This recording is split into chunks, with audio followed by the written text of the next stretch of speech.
Imagine if therapy felt like you were just walking into a space of warmth and community and a place that was focused completely on you as a whole person. Welcome to a Joyful Mind studio where mental health meets mindful living. We're not your typical therapy office or your average wellness studio. We've created a one-of-a-kind integrated space where licensed therapy sessions flow seamlessly into yoga, mindfulness, and resiliency building classes. Think of us as like an emotional gym and wellness retreat all rolled into one. Whether you're navigating anxiety, burnout, or just life in general, our studio offers more than coping skills. We help you to build a life of enjoyment. Why now? Because people are tired of the clinical care. They don't want to become they don't want to be bounced between a therapist and a meditation app and a yoga studio and having to find a nutritionalist. They want support that feels connected, human, and built in real life. We're launching as a hybrid model for physical studio and also a digital platform to help our consumers get the best out of any quality of care that they receive. Our services are going to be trauma informed, culturally aware, and honestly just joyful in their purpose. At a Joyful Mind Studio, our mission is simple: help people go from surviving to thriving, one joyful mind at a time. Care that fits your life, wellness that feels like you, and that's the whole joy of it. So that's my 2-minute pitch for this week. A little bit different than what I have done in weeks before. I tried to kind of change the focus to the individual versus the social conformities. I'm not sure that I like it or that I'm very comfortable in it, but I wanted to pivot a little bit and try something new. As far as answering the questions for this week, so on the channels, as far as my channels are concerned, which with the way that the product is delivered and received by the client, for the most part, the studio is going to be a direct channel that the person paying is going to be the consumer as well.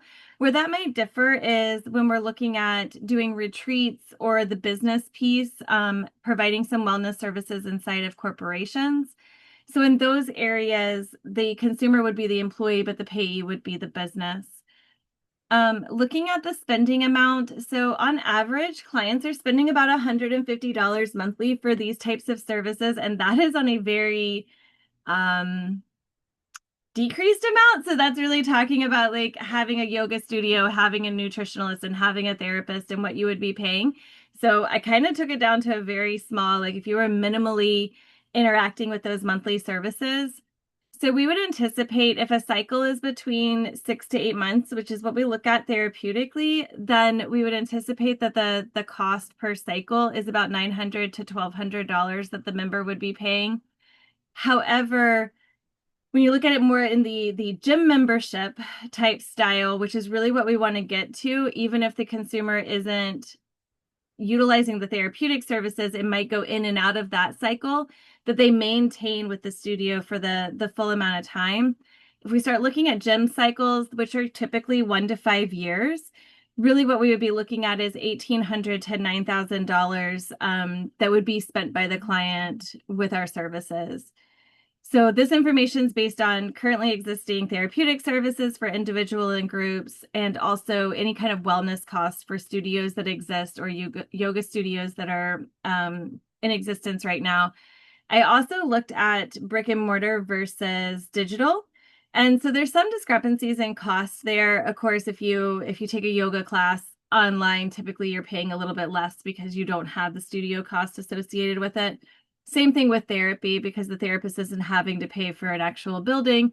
So a lot of times if they're using a scaling fee, it's a little bit easier to take that down. So again, that's why I limited the cost piece and kind of brought it down to a lower cost. Channel incentives, the model doesn't really replace any current offerings. It really adds value and expands options and creates new pathways for everyone inside of the system of care. So really kind of ramping up what we can do inside of our system of care for both the physical side and the mental health side. The cost piece, so I estimate the cost of gaining clients to be about $100 or for advertising and everything. For bringing clients in to be about $100 per client, based on what advertising, offering workshops, being able to kind of build that trust piece. So having that name out there and having the services out there kind of in the open. So about $100 per client that would come in would be our output cost to bring them in. And then barriers to entry. So still the trust inside of the mental health field, especially when we want to look at dynamic clientele, is really, do I trust a therapist? Can I trust this space? And that's a big piece of it because the Joyful Mind Studio really does want to create a community. And so it kind of has to be a community based on things like AA or NA kind of meetings where we go there, but we don't talk about who we saw there, right? So it's not like going to your regular gym where you might see a friend and be able to talk about that at the grocery store, be able to talk about that when you see each other someplace else. We really want to make sure that people understand confidentiality in this space, and that what the other people are willing to tell about their story of how they consume these services is really their choice. So that's definitely a barrier, not necessarily an entry, but just in creation in general. So I am working on that piece. And then, of course, the payment piece, the insurance negotiations. So insurance is what they will, what they won't pay. And then, of course, every insurance company is slightly different on what they want. So having to make those adjustments is definitely a barrier on the paperwork side. There's ways to mitigate and solve that, especially as a small company, utilizing third-party resources that have been vetted. But it is still something that definitely creates a barrier in the creation of this. And then the initial feedback from consumers. So I spoke with a number of people who, while they don't utilize my therapeutic services, do utilize therapeutic services, and started to have those conversations. And while they kind of like those who are in therapy said, this would be great and I would love to do this, there was some concern about cost, but I did have a client who said, when I look at all the cost of what I'm spending everywhere else to try to like feel better, be better, it really kind of culminates in this reasonable cost. So we talked a little bit about what that would be like. Now, the other area that the feedback from users was very different was those who don't currently engage in therapy. And their feedback was very much what you would expect when talking about therapy, no matter what, which was, this is great for somebody else, but not for me. So they were happy that it would exist, but not willing to engage with it, which is, again, typical on the mental health side.